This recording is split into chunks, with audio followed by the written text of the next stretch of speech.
Nietzsche was right.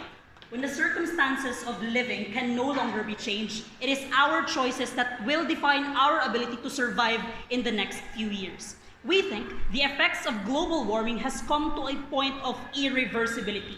Number one, multiple studies have already proven that the rate of natural regeneration is severely lagging behind the rate of environmental destruction that currently exists now.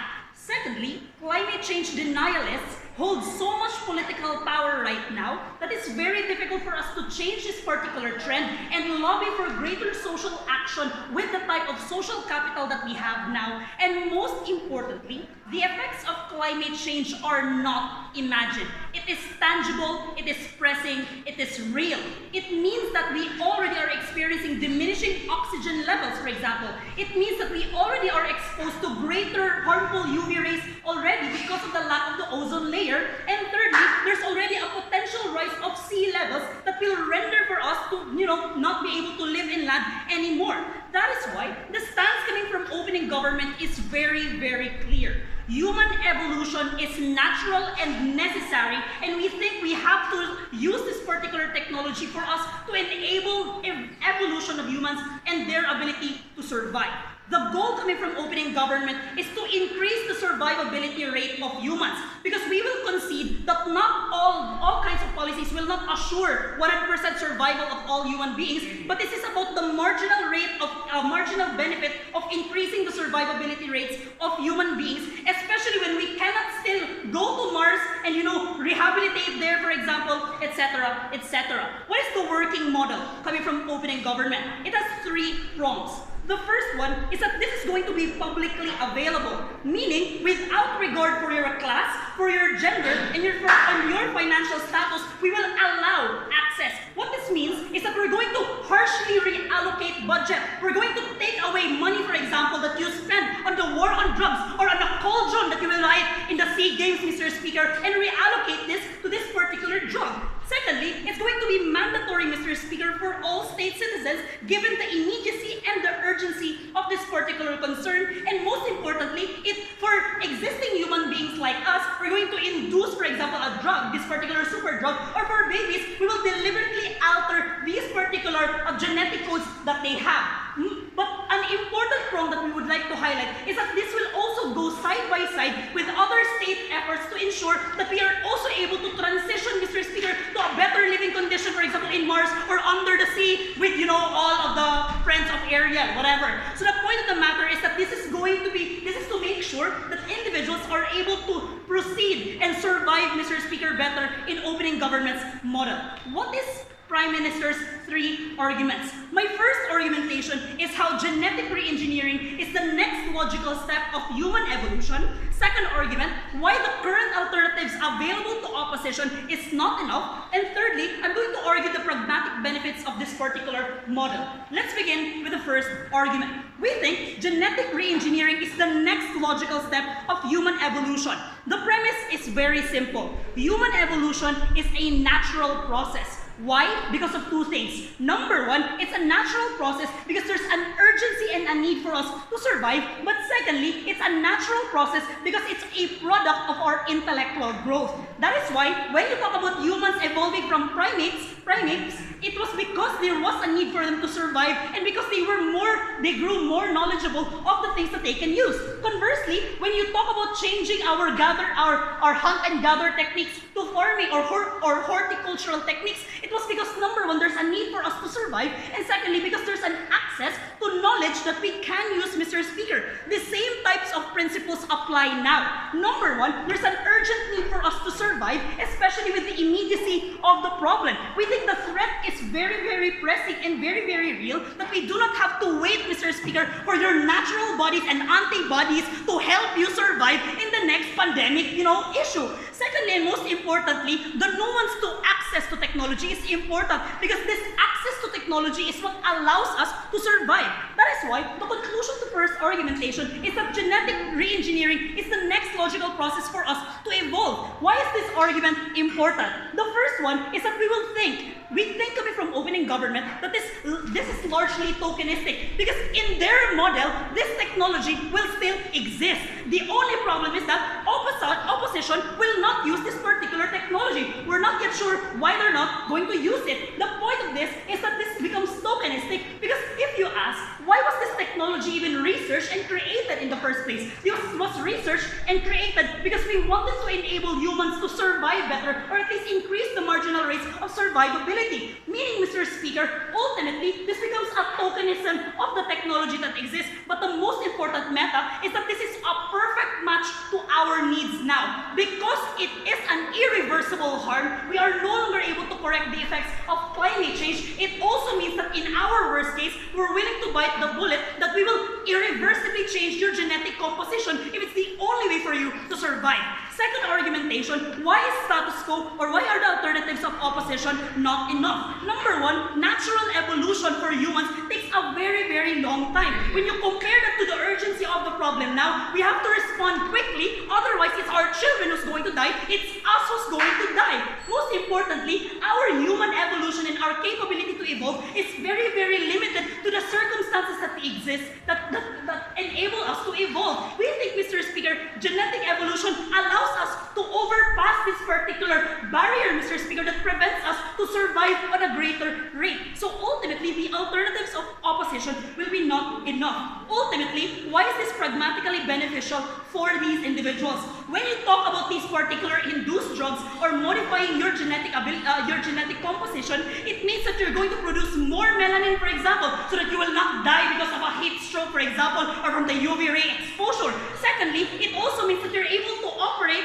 without or with less oxygen required for you, because ultimately you need oxygen to survive. Or ultimately, it will allow you to grow gills and swim. You can survive under the sea, Mr. Speaker, because of the rising sea levels. This meta-analysis is important because number one, this is the only way for the state to ensure that it's able to live up to that paternal obligation, and most importantly, it will enable humans to be more functional, because the less that they are concerned about all the externalities of the world, the more that they are able to pursue the things that they want, to research, for example, to pursue an MBA if they want to. Ultimately, we've proven to you three things. The first one is that human evolution is necessary and genetic re-engineering is the next logical step. Alternatives are not enough. And thirdly, this is pragmatically beneficial. Proud to propose.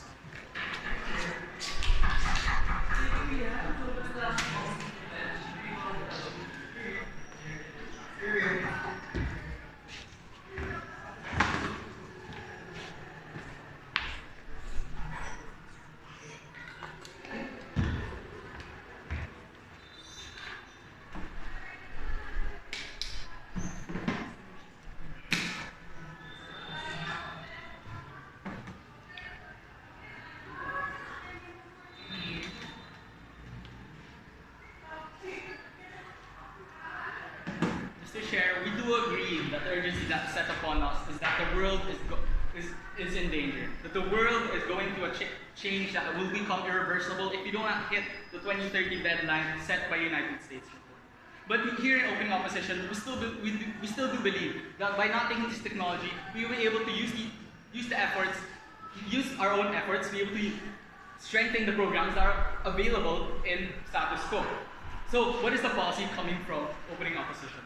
We do agree that what we want is to be able to strengthen programs and that counteract the effects of climate change.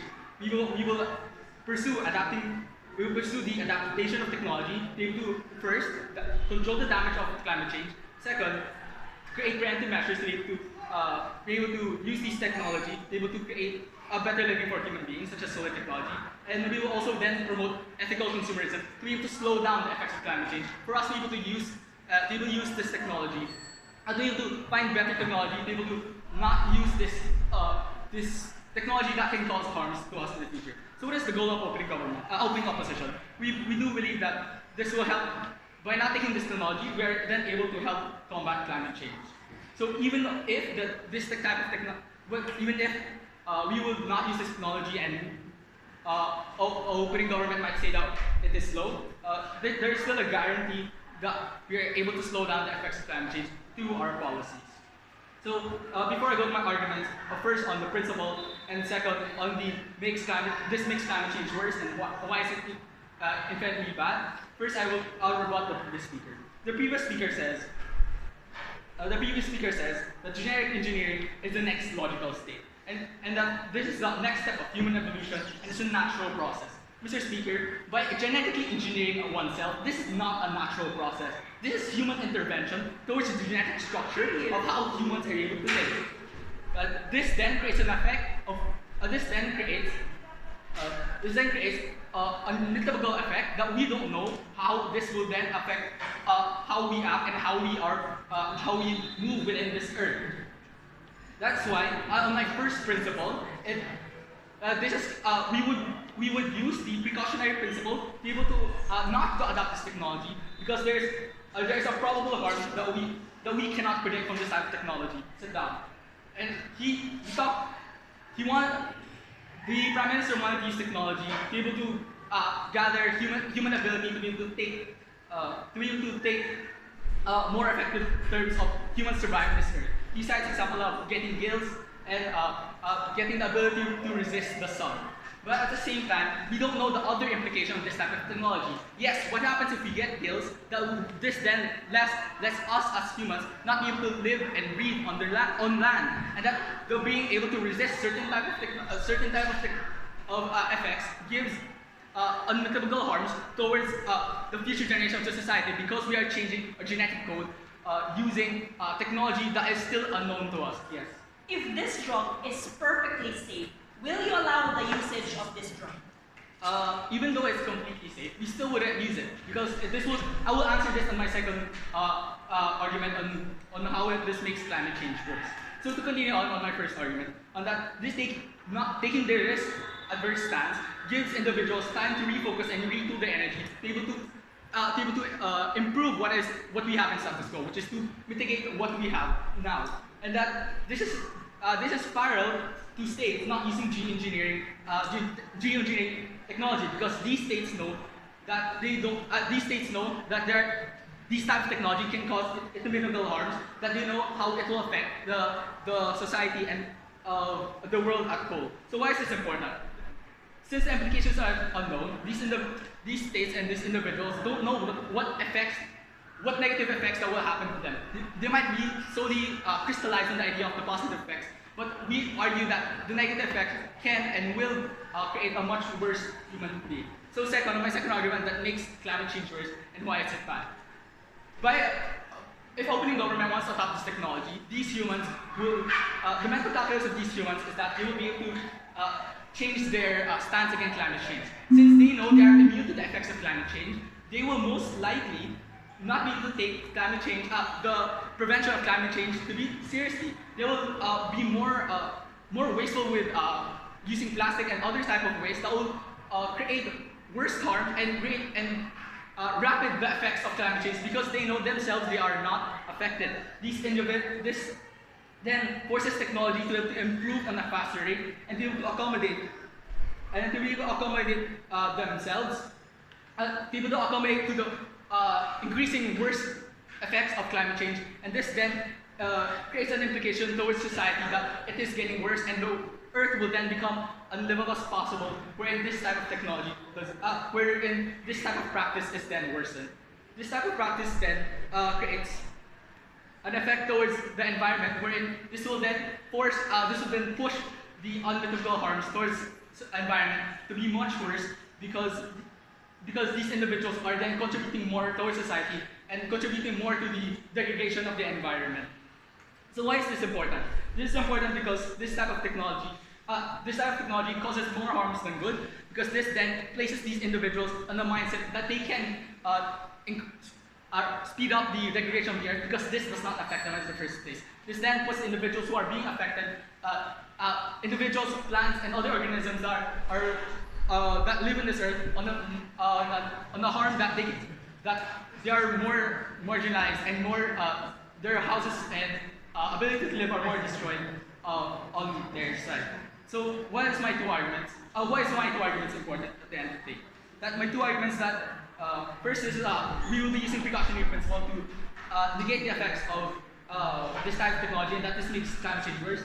Is that these will be able to negate the effects of climate change now, and that this then gives us the ability to choose and be able to find a better way of being able to take and prevent climate change. Thank you.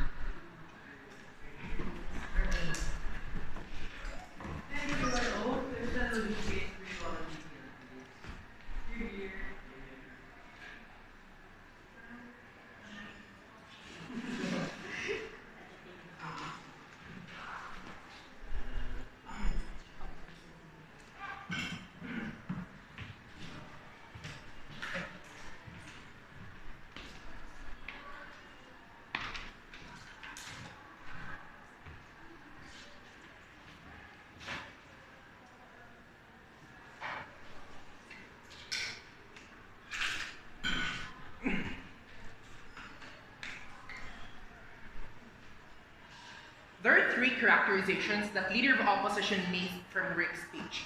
First is that human evolution cannot speed up to the point that it can adapt to the climate change. It means that it will take very, very long time for you to develop gills or maybe mermaid tails so that you can swim when our country is beneath the water or sea level, for example. But furthermore, that we have come to the point that it's already irreversible. It means that all your adaptive measures will not necessarily work. But furthermore, I will engage on the political incentives of your presidents, for example, international community, in terms of making changes in how our world operates and our capitalistic incentives. But furthermore, he dismissed the idea coming from Rick that it will coexist with also the development of maybe livable cities underwater, for example, or maybe in extreme conditions. Why is there incentive to develop still? Because people know that the climate change and its effects are also developing, that it's getting worse. It means that these individuals also have the incentive to maybe develop better cities, for example, that will protect them from maybe more radiation from the sun or from rising sea level. So I think that based on these three characterizations, the last speaker was entirely dismissive. But fine, let's engage. Firstly, they said that adaptive measures will work. This is not going to happen. Firstly, planting millions of trees or even billions is literally impossible in a world who cannot even give time to planting even a single seed, for example. Even Pornhub's attempt to plant trees even failed at the end of the day. So there is no reason for human beings, for example, or individual beings to plant trees and necessarily save the world. But furthermore, large politicians, for example, politicians or political lobbying are lobbying for oil extraction or for fracking.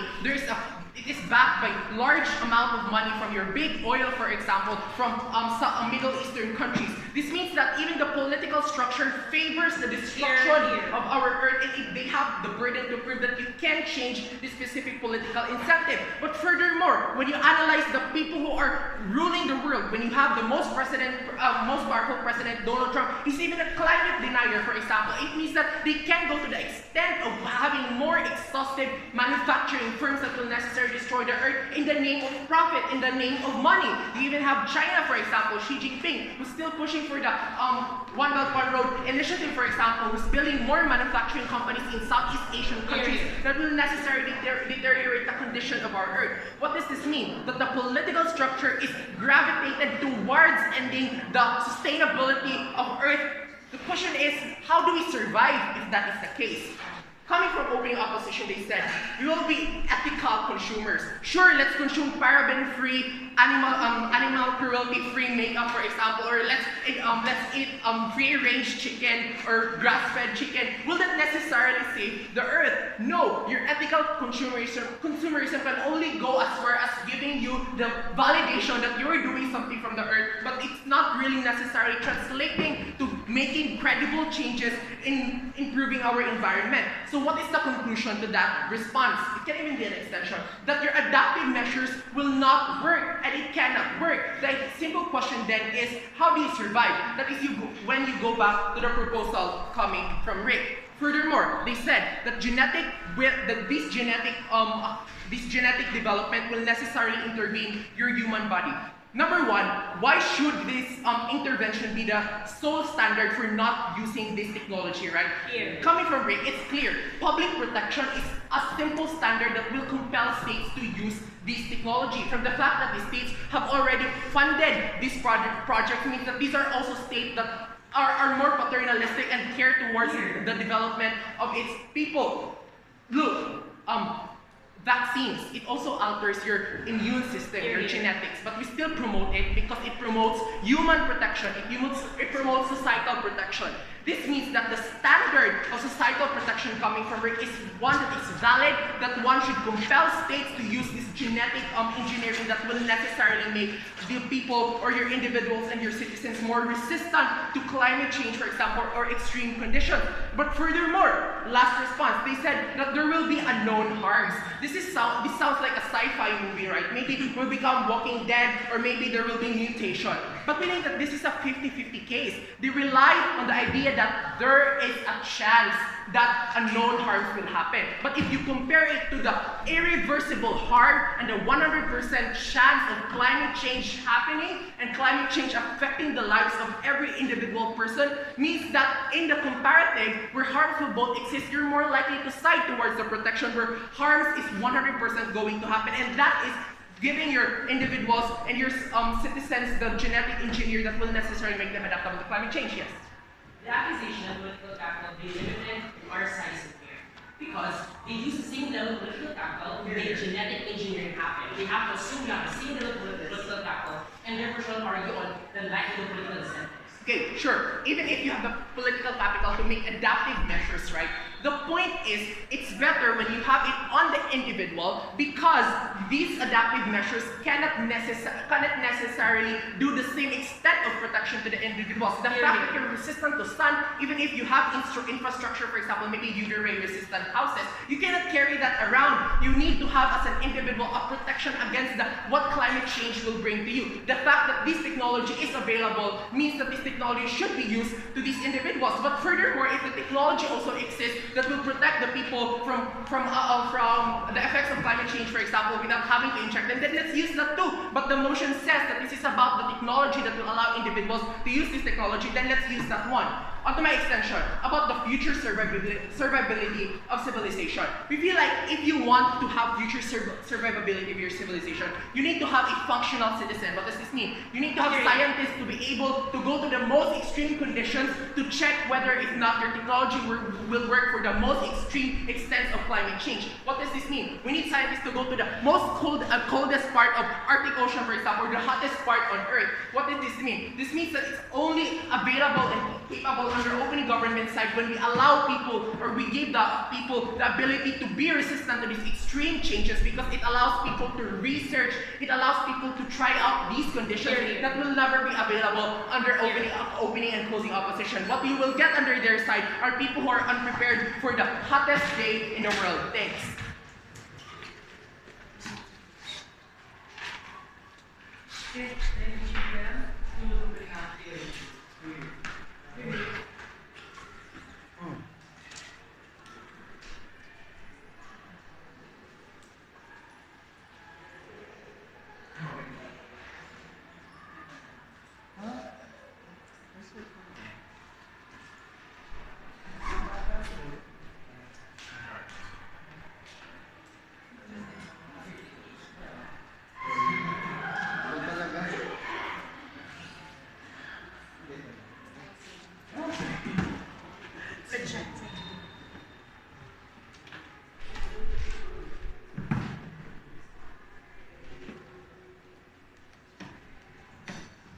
We take this antibiotic, we will only be resistant on the effects of climate change directly into our bodies. Like for example, skin cancer, like for example, sunburn. But humans won't be resistant on the effects of climate change on the environment. Like for example, it will increase flood, it will increase the famine, or it will increase the bleaching of coral reefs and Great Barrier Reef. So what does it mean on our side? We think on our side that in which the Deputy Prime Minister didn't engage on, that it will worsen climate change. What does it imply it will worsen climate change? Because basically, coming from opening opposition, what they want is for individuals to be more conscious, of their decisions, so that they take into consideration the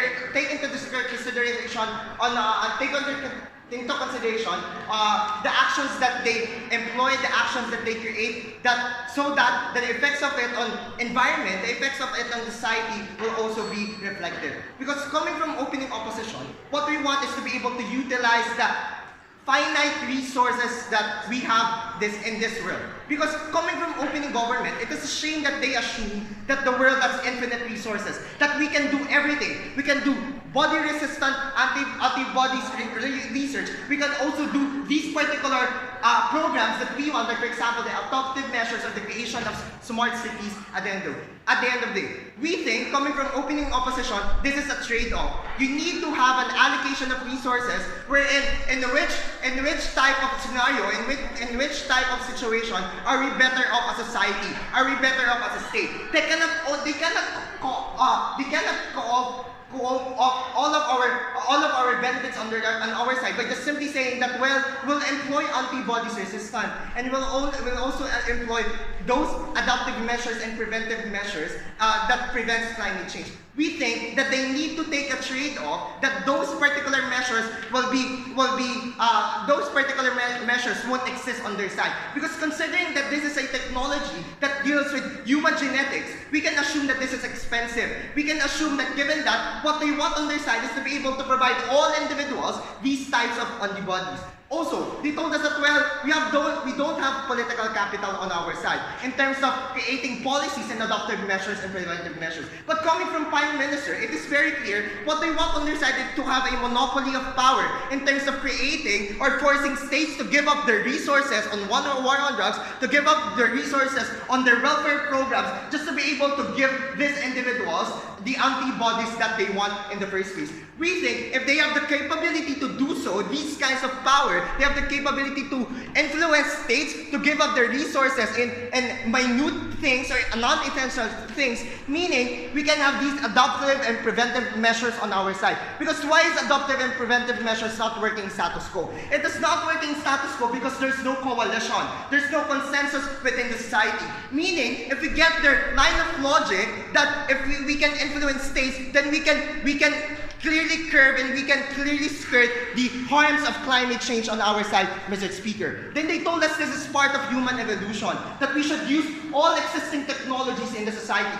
Mr. Speaker, we didn't use CRISPR just because it exists, because we understand that it has an unknown or probability that it can harm individuals. So what does it mean? Coming from my partner, Ken, that it is very clear that we should employ precautionary principle because there's no assured benefit and there's no assured harm in terms of employing these things. And coming from the Deputy Prime Minister, yes, it's 50-50. It means that it can alter the genes of human beings in a negative way. So what does it mean on our side? Later, I will prove to you that it will not benefit society and it will not benefit the individuals at the end of the day. Moreover, they told us that, well, we want the future to survive and we want the scientists to be able to experience those cold weathers in Antarctica, those hot weathers in Africa. But we think you don't need to experience these things just to research, Mr. Speaker. You can use data. You can use whatever observations that the current scientists are doing at the end of the day. And we think this argumentation does not fly into this debate. But for that, yes, please. Number one, what kind of government will use an untested drug? Secondly, assuming but not considering that we can stop climate change, people will survive. So okay. But what if you can't reverse the effects? How will you survive? Stop arguing your best case. Yes, it is tested, but it only the motion assumes that it only exists. It doesn't assume that this is the best, and it is in a best case type scenario of antibodies at the end of the day. But later I will prove to you that even if it is the best, it is still detrimental to the individuals at the end of the day. So going on to my extension, is this policy a waste of resources? Because we need to understand, what we need to tackle is those tangible harms that climate change is doing in the society. Like for example, flood. Like for example, those famine that existing in Ethiopia, famine that existing in Africa. So what we want on their side, sit down, what we want on our side is to be able to prevent these types of instances. Because on their side, if people have the capability to be resistant on these types of situations, their mental calculus is that they will not now care on the environment. Meaning they will do everything that they want just for their pleasure. They will do everything they want just to give them more utility and to give them more benefits at the end of the day. We think they would be conscious on our side. So meaning this is a waste of resources, because if we have the capability to do these kinds of research or to do these kinds of measures, it will also exist on our side. So going on to my second extension, well, will it fail? Is there a probability that this particular policy will fail? Because we need to understand, right now, society has been tackling the issue on antibiotic resistance. Meaning, if we worsen climate change, there's a need for humans to take more of these antibodies that they are saying. Meaning, if they take more antibodies, there's a high probability that the human beings, a human generation, will be resistant in terms of taking in these kinds of drugs or these kinds of technology. Because we need to understand, if the climate change worsen on our side, coming from the leader of opposition, he proved here that the climate change will worsen. There's an incentive for individuals to take in more drugs. So what does it mean on our side? If these individuals take more drugs, meaning they will be resistant on these antibodies in the future. So meaning on their side, the harm will still exist. That those harms, tangible harms from climate change, such as flood, such as famine, will exist on their side. But eventually they will be resistant on these antibodies. Meaning that their policy will fail and the future sustainability that they want will not exist on their side.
I think condemning the world and future generations to a life of suffering in the instance that our gamble that reversing climate change will not happen, I think that is a risk too big to take on.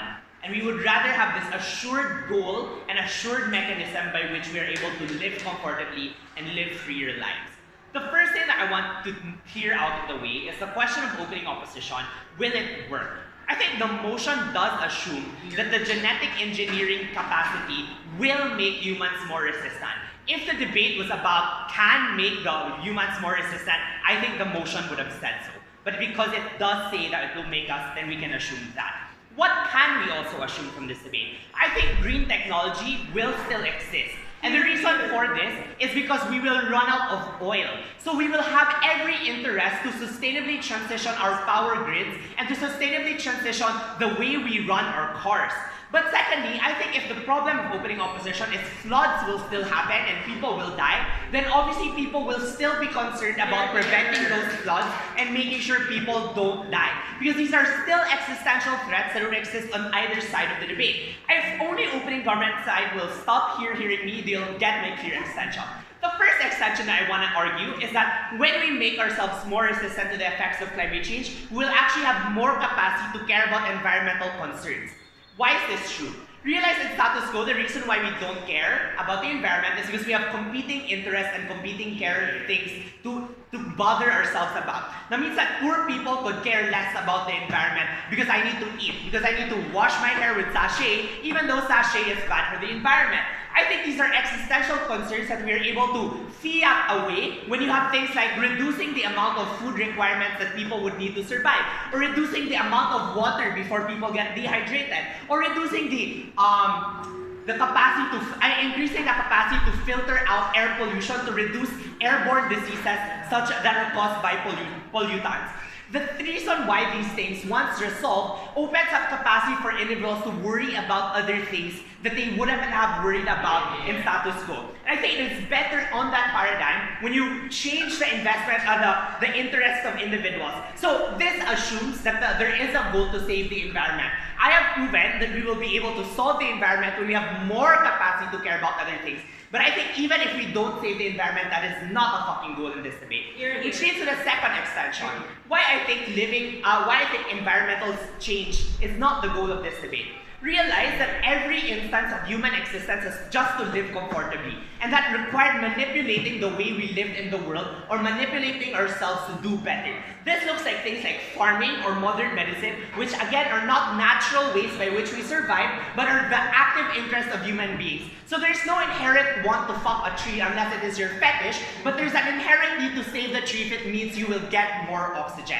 But in the world where we don't need more oxygen, we don't care about these things. Why is that important? I think this leads to people living freer lives without the guilt, without the pain and the suffering of climate change. I think the condemnation of opening opposition and opposition as a bench to people to a life of suffering is in itself abhorrent. While opening government talked about the good outcomes of doing this, I will talk about the moral abhorrence of not giving this technology. So I think this is a clear extension and why it is unethical to withhold the technology. If the technology exists, and this technology will not only lead people to survive as opening government said, but I think allow people to access self-actualization, which I think is the ultimate goal of humanity anyway, not just survival. I think it's the quality by which we live our lives and how we live our lives today, which are a more fundamental goal earlier on. But I think it is unethical to withhold. Similarly, how doctors who don't give you the best possible treatment are people you sue or people you strip the license of. I think governments and society massively withholding people from having access to this at any capacity, even if it is the paid model that opening opposition misclashed on, or the state-sponsored model that opening government talked about. To not give people these things is to condemn people to a life of suffering. It is to punish people to continue to suffer and to possibly die. And in that gamble, the risk that you are hedging is hoping that someday, somehow, the way that status quo is working will somehow lead to good outcomes, that climates will change, which I think is unlikely to happen. But even if, I think it is still unethical to withhold significant reasons that will make people's lives better. So even if it's not to hedge against climate change, the reduction of the demand of food means the reduction of money spent, the reduction of resource allocation for individuals on the ground. So I think it is more ethical to allow them to live freer lives when they have more money or less concerns to deal with because of this existential threat disappearing. But yes. You cannot expect opposition to do anything about it. You can see there is a problem. Okay. For anyone to argue the pragmatics of this particular policy, Okay. someone has to define the justification of why you should adjust. Yeah. I agree that it might work on your side, but again, it's still a gamble on your side, and our side is more certain.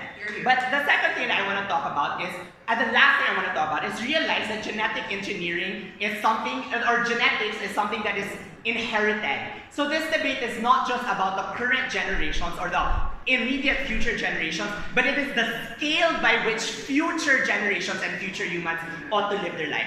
There are 4 reasons why this is an important extension. The first is realize that future generations and the principle of intergenerational responsibility.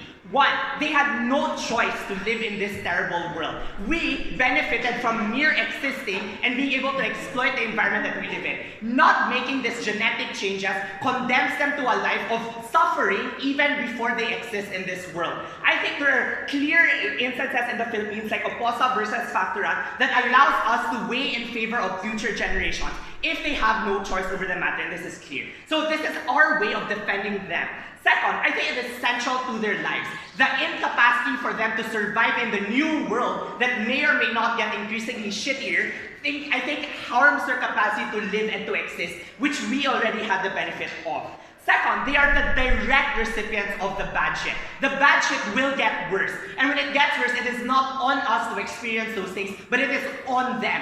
They feel those effects. And it is our moral obligation to prevent them from experiencing those things. But last, there's more people that will ever exist in the world than currently exist. We might sacrifice 8 billion people today, but the suffering that we currently experience is incomparable to the suffering that will be experienced by future generations down the line. That is more than 8 billion people that currently exist. So by sheer scale of the people we should care about, closing government talks about the most important actor and what truly matters to human beings. Not just survival, but it's living quality lives to self-actualize and to pursue greater goals. Proud of us.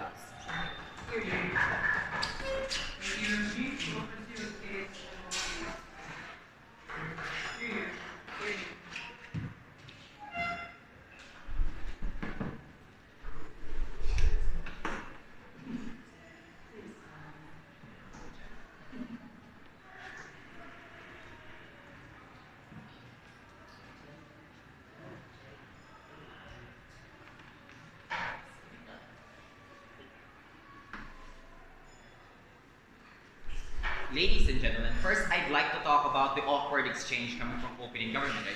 Most of the exchange from the opening houses is about the drug being both either natural or unnatural. We think that this kind of argumentation is not necessarily needed in this debate. This debate is not about whether this drug is natural or unnatural. We've been using medicines that are unnatural. That is already something that we accept. Coming from opening opposition, they should not be arguing whether this debate is safe or not. We think that this debate should be about who is more accountable when it comes to the sufferings and the damages that the environment has incurred.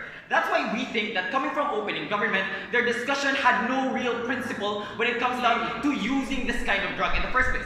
What was their discussion or their defense on using this drug anyway? Their discussion was, A, the harms are irreversible. But by the way, which was never fully discussed, why environmental or climate change is irreversible. That's why coming from closing opposition, we're going to be the first ones who are willing to argue why climate change is only deemed irreversible today, but why that's not necessarily true in this debate. Because first and foremost, assuming that it's irreversible and there's no other way to survive is simply an unfair burden to put on opposition side. But secondly, the only reason why it's deemed irreversible is because corporations are still allowed to pollute. Corporations that spill so much oil in waters, or for example, they harass IPs to burn down trees, are necessarily only getting like slaps on the wrist and are still allowed to do so in future generations.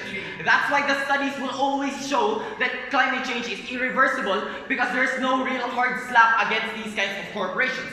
That's why the counterfactual coming from closing opposition is that if government is allowed to fiat the idea that, hey, we have enough political power to mandate everyone in the world to use this kind of drug, we think that it's also fair to say, coming from closing opposition, we have enough political power to stop even politicians who are climate deniers and to get them on board, to stop the pollution, to create harsher punishments for these kinds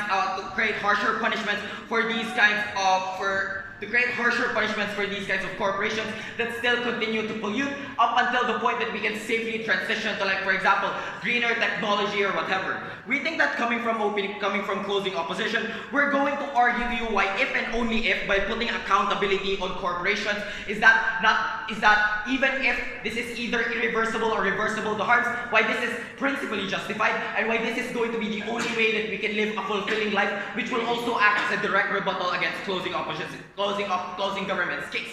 We think that, back to my discussion a while ago, it's the corporation is the reason why we are necessarily suffering today. We think that most of the reasons why climate change is prevalent is because corporations actively deny any kind of research on green tech, because their money is reliant on the fact that they can still continue to pollute. That's why they support politicians that actively deny climate change, because it's the only way for them to continue getting money. That's why, first and foremost, whether the harms are irreversible or reversible, it's about them getting what they deserve, about them continuously polluting and changing the world into what they want, that they have to be punished. And that's the only way that we can take a first step when it comes to stopping climate change, when these corporations are stopped polluting. Why is this necessarily going to be only exclusive coming from closing opposition? Because obviously government is going to tell, yeah, we can still call them out, but hey, that's going to be untrue. Why? Because your people are going to be complacent then. The only reason why people are starting to call out corporations or start to care about environment is because they know that they are going to get hurt. If you take that factor away by using this drug, they are going to be complacent. Governments are going to stop caring about the pollution that corporations make, or necessarily about the effects, and the people are no longer going to call out these corporations at the end of the day, because they know that they are no longer going to be physically harmed by climate change. So that means that this kind of benefit is only coming from closing opposition. And before I go on to my second level, closing.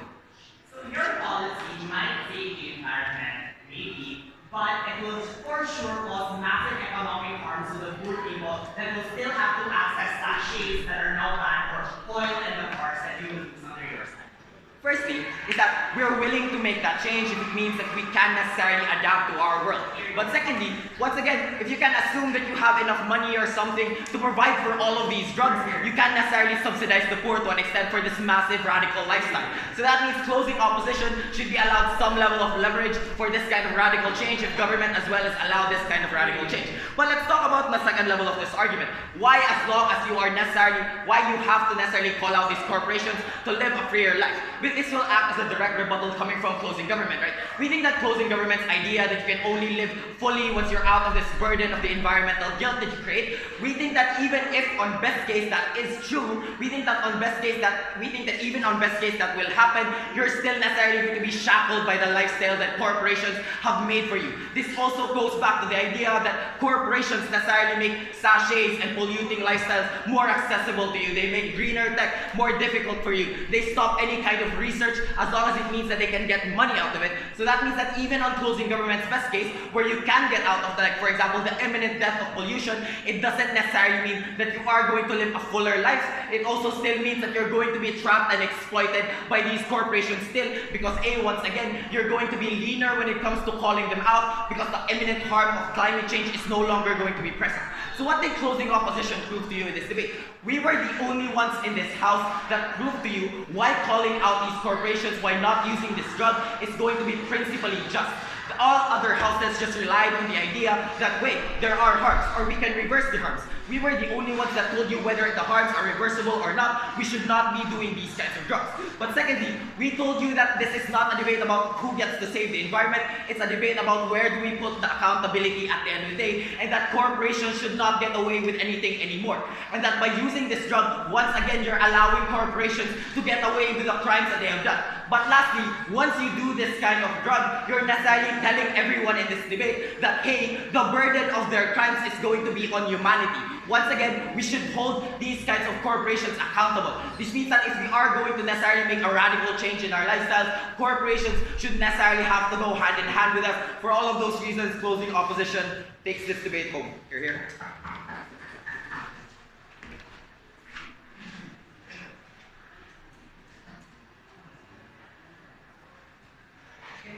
Thank you.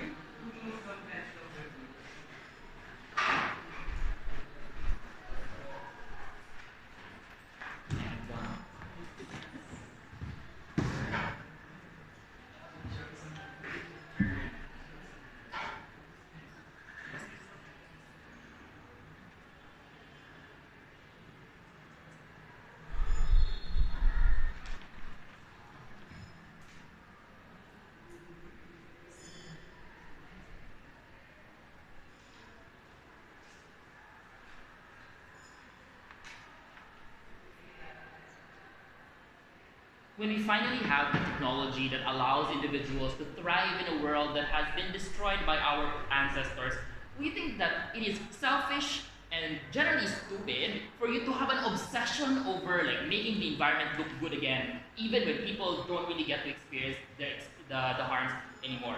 That's why we think it's particularly important for closing government's extension to recognize that these people are not even supposed to suffer the consequences of the past, and we already have a technology that allows that. It is wrong for you to deny them that existence. I'm going to answer a couple of questions that will take down opposition in this debate.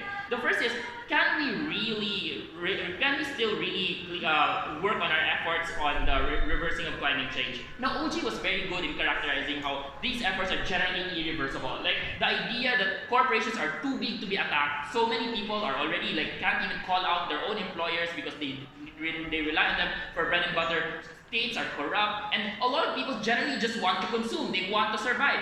The problem with this is I don't see any reason coming from opposition that proves to us why essentially the efforts will work. Like you're just saying that, member of opposition is just saying that corporations are essentially, we can sue corporations in the state. But how? We've been doing that for years. I don't really see any trend of success coming from their part. But more importantly, while we're trying to control and sue the corporation to the ground, a lot of people are already being affected by the effects of the environment because they're denied this technology. It is unethical because you are punishing the poor for having to wait for the lawyers who cannot even go against the corporations to be able to change the laws and protect the environment.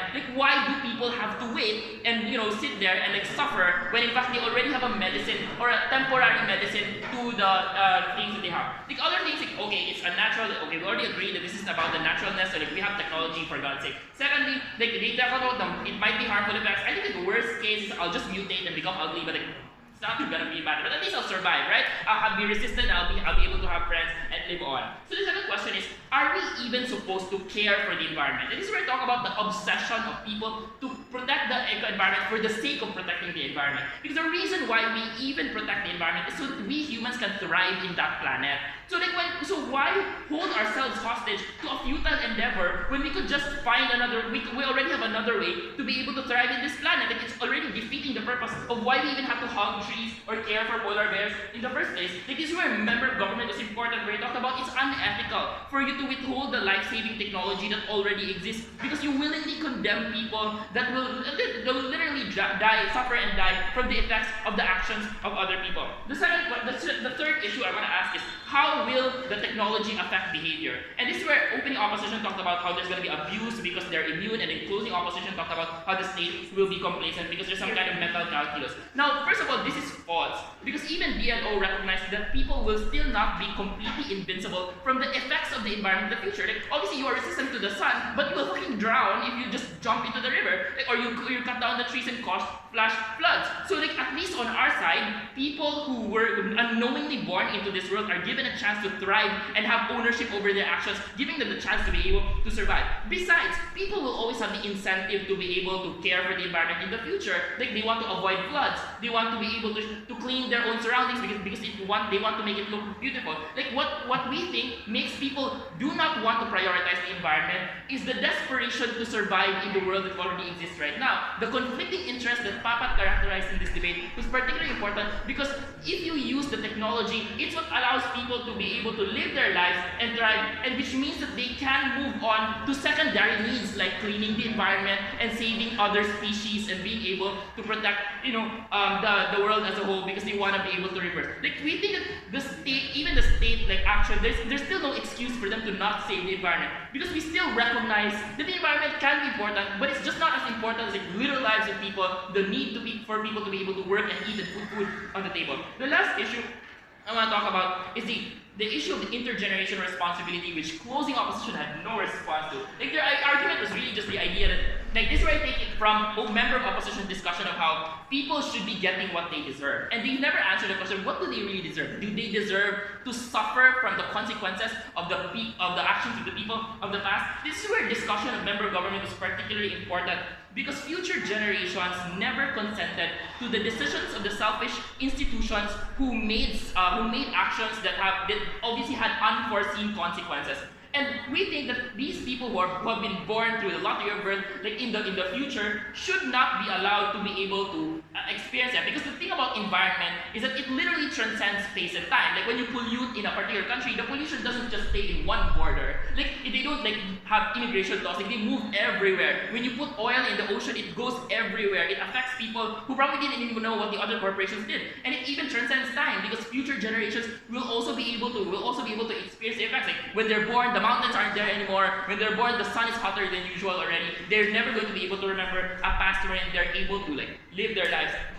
Be able to live their lives completely. So like, okay, but why is this particularly important? Because this extension essentially transcends the whole airy-fairy discussion of like whether the efforts will work or not. Because whether the efforts of the state to curb the climate change will work, we think that people should be justly treated given what they essentially deserve. And what they deserve is to not be denied life-saving technology. What they deserve is to not be denied the capacity, is not to be forced to absorb the consequences of people in the past or in the present which they didn't even consent to. Ultimately, ladies and gentlemen,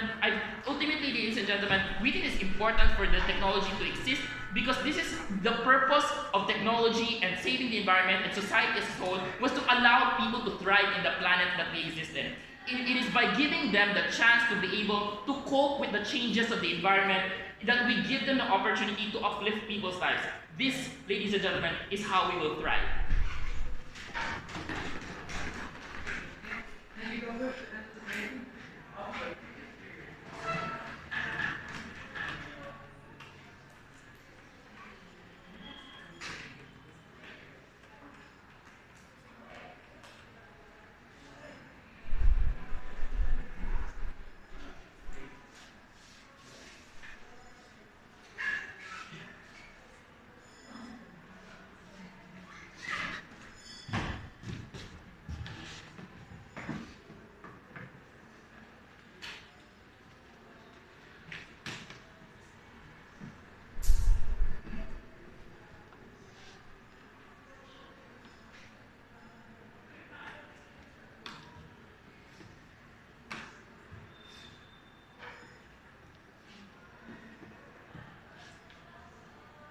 Mr. Speaker, we perfectly concede coming from closing opposition that climate crisis is on a massive scale because you cannot expect opposition bench to defend that it doesn't exist and therefore not do anything about it. That's why their urgency is valuable in this debate. We say before anyone can argue the pragmatic side of genetic engineering, someone has to provide a principled justification as to why we need to make and utilize this shift of technology, which by the way, only closing government gave a principled justification about intergenerational responsibility, right? We suggest that when humans are subjected to genetic engineering, it is humanity who will be changed, ladies and gentlemen, and who will adjust. Why is that so important in this debate as a call out for government bench? Because the principal burden of government bench is when they talk about humans, they have to prove why principally should it be the humans who should adjust to climate crisis, when in the first place, ladies and gentlemen, it's not us who made this climate crisis to happen in this debate. And that is why closing opposition's extension was particularly important. There was no response coming from Leave. This debate is about principal justification. When we talk about conflict resolution, because this debate is about who is really accountable really, right? Because if you talk about conflict resolution, you don't blame and pass the burden towards the victims of the problem, ladies and gentlemen. And by the way, these are the humans which we prove should not be able to adjust towards genetic engineering and therefore should be regretted in this debate. That's why this debate is not about whether or not we can solve climate change. We understand. Which means this issue of this debate is going to be all about, is the shift to genetic climate resistance principally justified, right? Because we don't really contest that genetic engineering is not going to work. We consider it's going to work. So it's going to be about the principal justification of this debate. No, but before that, I have to clarify that government bench is still really unfair in this debate, ladies and gentlemen. Because until Lee's argument and rebuttal, he still says we cannot sue corporations. We really have to clarify this particular level of political capital. If we look at government bench, genetic engineering, ladies and gentlemen, requires a lot of political capital. You will be against politicians who don't want to allow this policy to happen because of selfish interests. But still, you are able to overcome these barriers and have this policy. What does that mean? The same level of political capital should be assumed on our side to make and materialize radical changes like stopping corporations and stopping and removing politicians in power. So we suggest the same political capital should be assumed on our side. First issue, the most important issue in this debate, is the shift to genetic climate resistance justified? Note it down. Note that opening government never had any principle in this debate, but implicitly all their pragmatic argumentations like survivability, only way to solve the problem, have the same justification on one-liner. Harms are already irreversible, and therefore the drastic option is justified. The first clarification we want to make is that we're not defending that harms are reversible and not do something about it. But what we say coming from closing opposition is that given that the harms are reversible at some extent, it's not necessary for genetic engineering to be used coming from our side of the house. Moving on, the harms they've talked about are obviously exaggerated at best, as if we don't do this genetic engineering, we would die the next day, right? We suggest the characterization even hurts your case, because we still have a lot of theories as verbatimly talked about by government bench. We say this time can be used to do other things to solve the problem, right? We say, well, the harms are so great, and we really perfectly conceive with that. It's not that we can't do anything about it. We can still breathe fresh air in rural areas, and we are given until 2050 to change our ways. Rising sea levels, yeah, that's true, but it's only happening in some specific places, not the whole world, right? So it's not like so exaggerated and it's big. But if you talk about scarcity of food, nose down, government bench, the problem is not mainly on climate change, but case studies have already proven our food chain system is inefficient to efficiently allocate our volume of food, which means we're just wasting around 250 tons of food of meat as a matter of fact. I know, environment is so close to our hearts as debaters, ladies and gentlemen, but we have to be reasonable with social realities. The point is, coming from closing opposition, we can still do something about the problem, right? What is the implication of this particular rebuttal against opening government, nose it down, or else I will take any one of you? This dilutes the principal urgency of government to jump shift right away to genetic engineering, because the urgency is not so bad at all, ladies and gentlemen. But secondly, we have to assume the best case scenario for government bench. Even if we already concede it would work, and we are not contesting that, unlike opening opposition when they said there's no argument of fiat rule. Our clash, coming from Ben, was the principle, unlike opening opposition talking about the harms and benefits of genetic engineering. Closing opposition provide the principle we provide is given that harms are so grave and they are so real, ladies and gentlemen, why should humans principally adjust in response to climate change crisis? Know that in problem resolution crisis, the victim, which is the humans, ladies and gentlemen, should not be the ones adjusting and carrying the burden of adjusting towards a problem they never created in the very first place. No, stop. When we talk about corporations, they trap us in this capitalistic system, which led us to this climate crisis, ladies and gentlemen. So with that characterization alone, we are not liable to change, ladies and gentlemen, right? But more than that, we talked about why they trap us in a system of such sachets as only affordable to the poor. Last, this is the only option to contain our food. It is them, ladies and gentlemen, who have an active hand towards the creation of this problem or this harsh environment we have right now. What is the implication of this rebuttal? No, stop. Yes, we consider on the worst case of irreversible damage, but this argument is the principle of who should have the burden to adjust, ladies and gentlemen. And why is it so important from closing opposition, which never responded by me, I don't understand. Because this proves that it's not the humans who should adjust and therefore be injected with everything in the world, like genetic engineering to make us having gills and all those things like mermaids. It's not their fault at all. So what does that mean, ladies and gentlemen? This is like a direct response towards closing government. Before I proceed, closing. Okay, there's a false dichotomy around the argument, because if I meet an accident and it's someone else's fault, shouldn't I get healthcare just because someone else is accountable? Yeah, you should you would get healthcare, because on our side, if you parallel that particular example, if we're able to sue these corporations and be able to change corporate behavior, the idea of being able to respond to climate change still exists on our side. So if you want to talk about healthcare, it's just another type of healthcare in government opposition bench. Knows it out. So this is a direct response towards the principal justification argument of closing government. When you talk about intergenerational responsibility, it's valid neutral, right? It's valid if it's you who made the problem to make it happen, and therefore should be accountable and should be responsible for intergenerational injustices of this particular climate crisis, gentlemen. But given that we have successfully proven it's not the fault principle, but it's humans, but it's the corporations, you don't have an intergenerational responsibility because it's not you who made an active hand towards the creation of the problem. So we suggest we don't have any accountability at all, ladies and gentlemen. But more than that, this is also their response to closing government, right? When they said people will more likely care about environmental concerns, it's so weird because at the end of Papa's speech, he said this is not about environmental concerns, but he's trying to argue why people should care about environmental concerns. We don't argue that someone's goal, right? But we suggest, look, this is so idealistic for Papa to argue this view. Because know that you will be resistant towards the harms of climate change, which means you will not feel the sympathy, you will not feel the empathy about environmental concern, because anyway, you can just adapt and not really experience the harms of climate change, because you're not negatively affected by this particular policy, ladies and gentlemen. What's the point coming from closing opposition? We suggest we have already conceded on the best case scenario for government, and therefore arguing the principle why this motion should not be allowed or should be regretted, because it is not our fault to make this climate crisis to happen, and therefore we're extremely proud to oppose. There is